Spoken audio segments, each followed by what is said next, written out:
Here is Roland Martin making his comments regarding Donald Trump's inability to appeal to black voters and millennials. This is a lot different than some of the interviews that you get from some of Trump's surrogates. Trump actually is not attempting to obtain minority votes whatsoever. He really is trying to soften his image among suburban white women, without which he has absolutely no shot at winning this election. Donald Trump made his pitch in Michigan last night, a battleground state where more than 14% of the population is African American. It's a key voting bloc the Republican will have to win over if he wants to close the now 7-point gap between him and Hillary Clinton in that state. Let's bring in Roland Martin, host and managing editor of News One Now on TV One Cable Network. Mr. Martin, great to have you with us this morning. Glad to be here. At the first presidential debate this week, Trump was asked directly about how to heal the racial divide in this country, one that everyone acknowledges. Here's how he responded. Secretary Clinton doesn't want to use a couple of words, and that's law and order. And we need law and order. If we don't have it, we're not going to have a country. We need law and order, and we need law and order in the inner cities, because the people that are most affected by what's happening are African American and Hispanic people, and it's very unfair to them what our politicians are allowing to happen.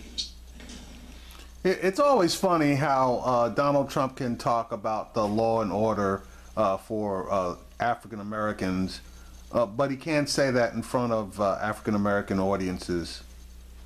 Hey, can you explain to me what law and order means specifically in that context of healing the racial divide in this country, and how is that stance playing out with black voters, you think?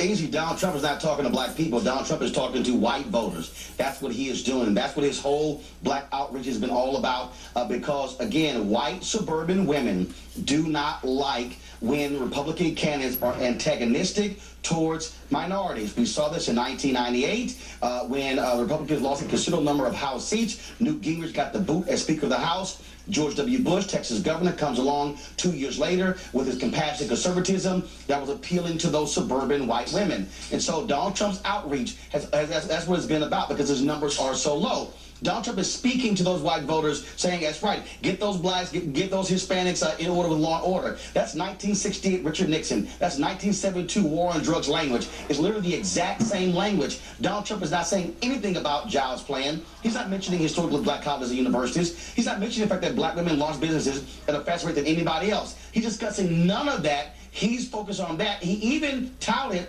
his endorsement from the Fraternal Order of Police, and we know they've said nothing about road cops across the country. His appeal has nothing to do with black people at all. Okay, well, let me ask you about the 1994 crime bill. And at this stage, with the African American community and the work against the Clinton camp, do you think it will work against the Clinton camp, or is Trump so undesirable that it doesn't matter what they bring up at this point? Well, first, he is so undesirable, but here's the piece. The 1994 crime bill has had an impact, because you see how many millennials are not enthusiastic about her campaign, especially young African Americans. But here's what's interesting, and I've been having this debate on my radio show, my television show. The author of that very crime bill is the current vice president, Joe Biden.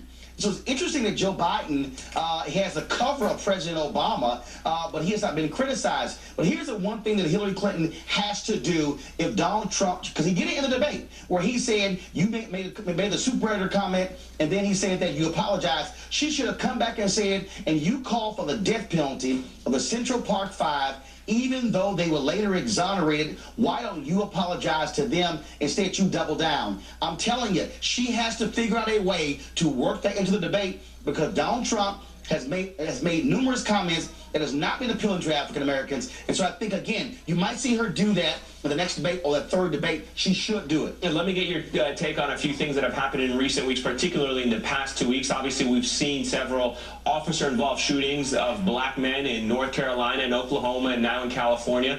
What kind of impact do you think those incidents will have on the election, in particular, young black voters specifically? But those shootings are not just about young black voters. Those shootings are also about non-college degree whites as well. Here's the fundamental problem. I saw your previous segment talking about polling. The issue that Hillary Clinton still has is intensity.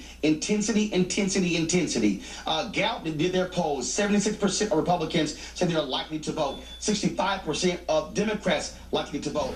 Millennials, 47% say they're likely going to vote, 27 points lower than they did for Obama in 08. That's a huge problem. And so even with their vaunted ground game, the Clinton campaign has to deal with intensity. These shootings, again, folks are uneasy. Yeah. The question is, young African Americans are saying, Hillary Clinton, where's your plan? What are you going to do? We know he's not going to do anything, but what are you going to do? I'm hearing many of them saying, I'm not going to vote at all. She has to unleash her black surrogates. She must have her celebrities out. She must have black members of Congress out, hitting Ohio, Florida, Pennsylvania, North Carolina, having them articulate those issues on black radio, and also flooding the zone. It's now under 40 days. Her folks should be flooding the zone, getting that millennial number at least from 47 to 55 or 58 to give her the kind of cushion she needs. They cannot afford to have millennials at 47% coming into the polls. That may be a problem because his side hates Obama, hates her, will be extremely intense. Okay, let me ask you very quickly, is there anything that the Trump campaign can do? Is there anything Trump can do himself in the next debate in those final 38 days to try to win back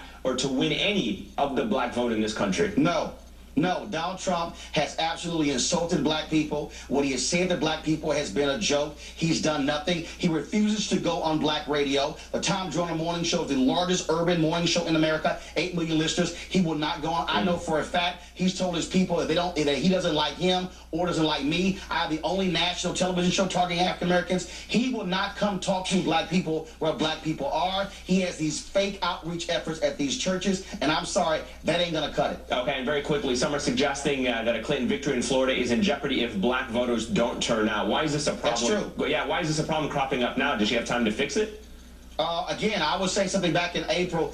Again, they have to flood the zone. Look, the campaign keeps trying to chase these suburban Republican women. Look, you got to turn your people out. Black women voted at a high rate, 08 and 12 for Obama. She needs to be pushing that, again, flood the zone. But it is a problem. I've had Florida members of Congress tell me directly it's a problem, white and black. All right, Roland Martin, it's always a pleasure to talk to you, sir. Thanks for coming on. Thanks so much.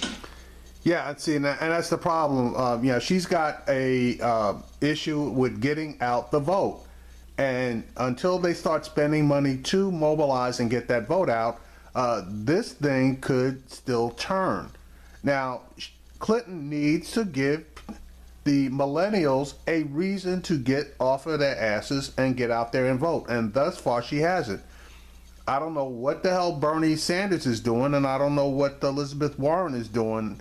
I've seen them recently, but they need to get into these areas in order to mobilize these millennials. Obama needs to do that as well. This election can easily, well, not so much easily, but this election should be won by Hillary Clinton because Donald Trump has so many negatives against her.